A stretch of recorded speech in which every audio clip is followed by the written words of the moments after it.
Well, good day and welcome to Commerce Today. My name's Darren and I am here as always with Josh, and we are here to share a little bit about what's happening in the commerce world right now. So Josh, as always, how you doing today? How are we looking? Doing good. Getting the hang of this whole live streaming thing, trying not to just constantly look at our stats. So if you see me doing this, exactly, the stream. But. Well, I'm wondering if we're going to have to get another computer and 3 more monitors for you so that easily and definitely. Foot pedals and stuff. Might as well be a whole flight console for you. And I know this is making for great audio for our podcast listeners, so apologies. And we will get right to the topic now. And exactly. And as you were saying, right to the topic. So we were recently talking a time ago about e-commerce platforms and the really crazy thing of re-platforming and what that's all about. And I think the big question then becomes, what are the right questions to ask when it comes to choosing that e-commerce platform? And what does that look like? So kind of kick us off, and I think we probably have some definitions because, I'm definitely not the smartest one in this room, so help me out. You jumped ahead and started asking me to define these things earlier. I'm like, no. This is what the show's for. Save it for the show. Exactly. So, yeah. So there's a lot of terms in the e-commerce world. We love our buzzwords. We love our acronyms. And there's 3 I want to break down first, and that is SaaS, PaaS, and on-premise.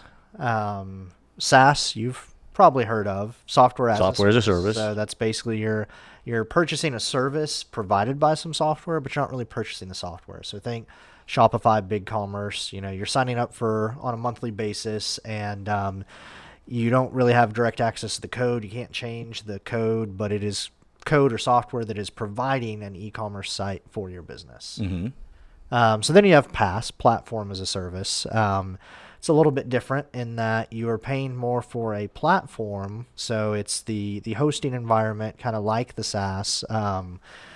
But it's also a set of tools and tooling around customizing that software, and typically with that, you do get access to the code. And then there's the one case where you basically always get access to the code, and that is on-premise. And this is old school. This is back in the servers in the closet days, exactly, right? And that's literally what that stands for. When you hear on-premise, it's because it meant we're going to install it on a server that's on our premises, that is running in our office. Nowadays, it's usually not used that way. It's usually in a data center in the cloud. I love the joke that, all the cloud is somebody else's computer. It's all servers at the end of the day. It's somebody else's closet. Exactly. Amazon just has much bigger closets. Exactly. But yeah, on-premise means typically that you have full access to and control of the code, and you're responsible for figuring out who's going to host it. Okay. All right. Well, there's also some other things that we probably need to talk about and understand, and that's one of them that's really had me curious, because there's a piece of the e-commerce questions and understanding the platforms about the single tenant and multi-tenant, and what's that all about? Yeah, I noticed you kind of went straight to that on our list, because it almost sounds like you're talking about housing more than exactly. Software. But basically what it means is single tenant means that it is an instance that is dedicated to a single tenant, a single business. So, okay. It means that, if Darren Shoe Company wants to start up an e-commerce presence and it's a single tenant instance, that means that hosting environment is only running code for Darren Shoes. Okay, that makes sense. Multi-tenant, you can probably guess where I'm going with this. That is, there's one copy of the code, and it might be running Darren's shoes, Josh's shoes, Bob's shoes. You have multiple people sharing the same hosting environment and sharing the same copy of the code. Okay. All right. Well, that makes a little bit more sense. But I guess now that I understand that, why does it matter? Why is it important? And why are all of these things important as we look at, as a merchant's looking at this SaaS, PaaS, on-present, single, double, triple, quadruple. Well, that's Starbucks now. Okay. Triple, venti, yeah, exactly. No. So a single tenant or multi-tenant platform, I guess, why does it matter? Why, who cares? Yeah. Why should they care? That's a better question. Yes, they all care. They all because that's what they're paid to do. But no. basically, we talked in the last episode that this is the year of replatforming. There's a record number of companies changing platforms, and what caught my eye in that report is the number one reported reason for changing platforms was very specific, and that was e-commerce brands want e-commerce software adapted for us and hosted externally in a single tenant environment. I'm like, wait a second, that's real specific. And what caught my attention is you can't usually get that with SaaS, with on-premise or multi-tenant. So that's kind of a narrow scope of potential platforms you're looking at. And it just pointed out to me it's very easy for a brand to accidentally select what feels like the right platform, feels like the right choice, just to find themselves replatforming like a year or two later because they realize they're too restricted, that the platform they chose, basically if they chose something that's the opposite of that statement, that is not hosted externally, not adapted for them, multi-tenant, that sort of thing, it's easy to end up fighting against restrictions from that and having to replatform. So that's why I wanted to spend a little bit of time talking about this today. And then just like our last episode, apologies. I'm going to have to put a disclaimer or a trigger warning, like the start of every stream and episode. If you are in sales, please don't be offended. But basically, there's a lot of cool new approaches. There's buzzwords like mock and composable commerce, and those are great concepts. We actually have episodes where we talked about composable commerce. But if you're trying to figure out, is this a single tenant piece of software that I can customize? Is it adapted for me? Is it hosted externally? And the only answer you're getting is, well, but it's composable commerce. That's cool. Yeah, everybody's getting exactly. And so I wanted to break it down. What I end up doing, sometimes I feel like I am a counselor or mediator between platforms and e-commerce brands. The e-commerce whisperer here, folks. Yeah, you heard it here first. There we go. And so sometimes I'll just help brands out and say, hey, here's some questions to ask. Like if you don't want to have me in the room or if it's not that level of engagement, that's fine. Just use these questions. And so I thought of 3 questions that in theory should cut through some of those sales terms and some of those new buzzwords and help you figure out if you're selecting a platform that meets those criteria that a majority of companies are looking for this year. All right. And since you teased it, we'll bring up, assuming I'm reading the great notes here in the right way, but first and foremost, will I have access to view the code that powers my e-commerce site on your platform? Question number 1. That is question number 1. And if a platform says no to that question, typically you're looking at not only a SaaS, but a multi-tenant SaaS, which means, again, because it's running Darren's shoes, Josh's shoes, Bob's shoes, they can't let you modify the code because when Darren's modifying the code for right, that would be bad. That would be bad. And I think SaaS has a place. Like, I'm not against SaaS. We use a lot of SaaS solutions in our business, and it's great for hosting your blog. It's great for, there's some great marketing software that is offered as a SaaS. I don't think it's the best choice for e-commerce, though. And so that's why this question can help you kind of cut through that. Right. And I think you kind of felt that, I mean, unless you're just small, maybe barely just starting out, that's where it could, but otherwise they need to steer away from it. So, all right, question number 1. Now, to question number 2, will I have access to modify or add to the code that powers my e-commerce site on your platform? That kind of similar to question number 1 in a way, but what do we look at there? So it's similar, but there's a couple of distinctions. Basically, Sure. We're trying to keep the salespeople honest. And so on this one, if they say yes to this question, the way it's worded, at least if they're listening closely, you're looking at either a single tenant PaaS, so it's platform as a service, and it's running just your code, or an on-premise solution. So basically it means you're going to be able to customize and control the user experience. You'll be able to integrate it in with your other systems. It's going to meet those criteria we mentioned earlier that most brands are looking for this year. So all in all, this is a good thing. So we want to, just kind of as we're reviewing as we go, we want to avoid the no for question number 1. And then we definitely want a yes for question number 2. So now question number 3. I love this question. Oh yeah, you got to deal with this question. You have a meeting and tomorrow. I have a meeting tomorrow. About this question. Yes. So. Yes. All right. And this could be said in so many different ways. You have structured it in a very politically correct and nice way. But who do I call if my site is down? Yeah, that's a fun question. And this can really help you dig into the details of PaaS solutions, platform as a service solutions. So some PaaS-based e-commerce platforms are going to have their own support center, their own response team for site outages.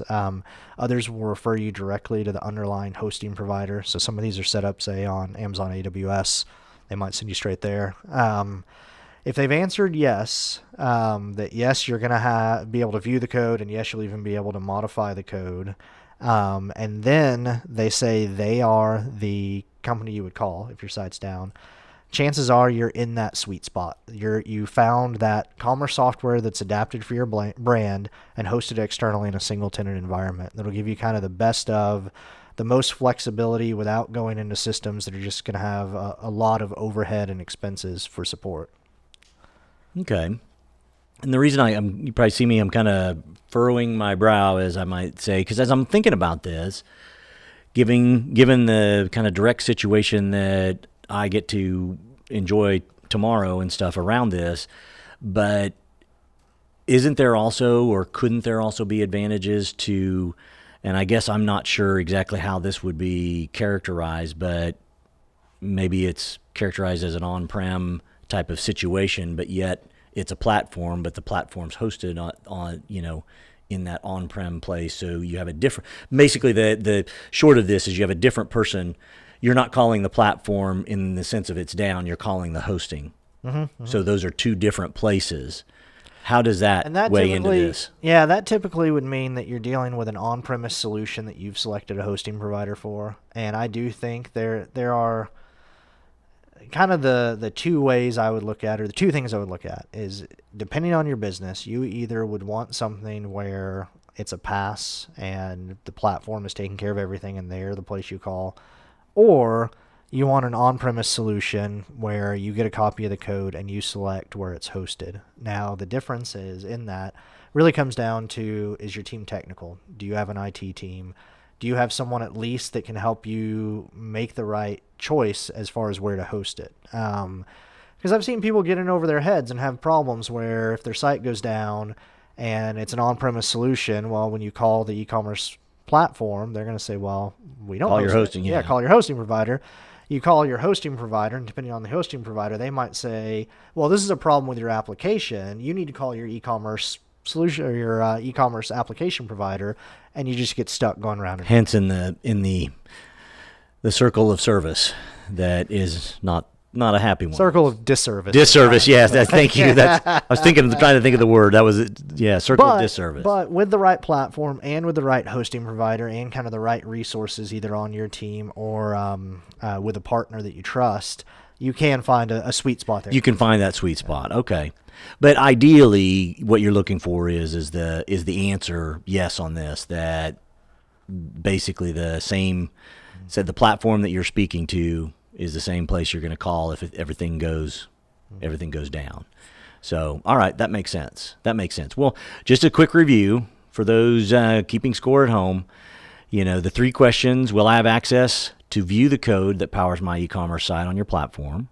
Will I have access to modify or add to the code that powers my e-commerce site on your platform? And then last but not least, who do I call if my site is down? Those are your three primary questions that as you're looking at choosing an e-commerce platform, those are real good place to start. Would you agree? Those are the three that will help you cut through all the different buzzwords and composable commerce and mock and all these different things and get kind of the heart of it. Still, of course, ask questions that relate to your business, your specific needs. Like, this isn't your whole complete list. And one other thing, thinking of that fun little experience you're having, talk to some references, or ideally, it's pretty easy these days to figure out what e-commerce platform a site's using. Dig around, find 2 or 3 current clients for a platform you're considering, especially if it's a PaaS where they provide the service, and just ask how the service is, and just get some references, do some checks there for sure. Well, and what I was kind of thinking of is also not to say that not to say that a salesperson, and I am a reformed salesperson, so I can say this with all the truth in my heart, but at the end of the day, what could be some ways that this could get confusing? Or basically, what words could I say as a salesperson to you, Josh, that, well, I couldn't say them to you because you'd snip it out, but to someone that's not you, maybe to me, who doesn't maybe have all of the sophistication, what could they say that around these things that might confuse me or cause me to think one way when it's maybe something else? One thing I hear a lot of from the multi-tenant SaaS platforms is if you say, "Can I modify the code?" They'll say, "You can customize your site however you want. You have lots of ways to customize your site." It's like, That's yeah, different than modifying the code. that is. And then when you dig into it, it turns out, oh, there's limited customization options via web view type thing, or there's plugins you can purchase, third-party services you can purchase, but you can't actually modify the code. Interesting. Well, that's good to know. I thought that might be something that's helpful. Well, anything else around these questions for your when you're choosing your e-commerce platform? No, I would just say if anybody listening or watching has other questions as they're struggling or trying to select a new platform, if there's questions that have helped you in that selection process, or if you don't even know where to start, reach out to me. I would love to kind of add those. We do a weekly email newsletter where I'll sometimes write some articles or send out some things in the newsletter answering those things. So Oh, that'd be fantastic. I love to think get that's a that great feedback. idea. Yeah. Great idea. So yeah, definitely reach out to Josh. All the information's in the show notes, all of those groovy things. So as always, we really appreciate you being here. Love to hear from you as appropriate. And as always, take care. Have a great day.